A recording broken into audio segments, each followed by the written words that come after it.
In the hill country of Judea lived a faithful priest named Zechariah and his kind wife, Elizabeth. They loved God with all their hearts and tried to obey Him every day. Although they had grown old together, they had never been able to have a child. Many years passed, yet they continued to trust God and serve Him faithfully. One day, Zechariah was chosen to enter the holy temple in Jerusalem to burn fragrant incense before the Lord. Outside, a large crowd of worshippers stood quietly, praying as the sweet smoke rose toward heaven.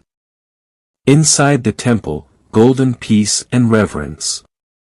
Suddenly, an angel of the Lord appeared beside the altar, shining with brilliant heavenly light.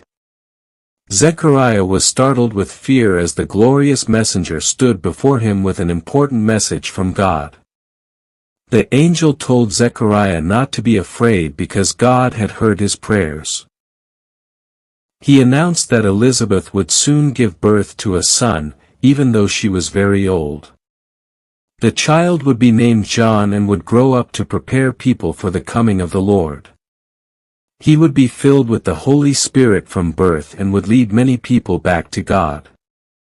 Zechariah found the news hard to believe because of their old age. Because he doubted the angel's words, he became unable to speak until the promise came true. After finishing his time of service in the temple, Zechariah returned home to Elizabeth with hope in his heart. Soon, just as God had promised, Elizabeth became pregnant, and everyone began to see that the Lord's wonderful plan had begun.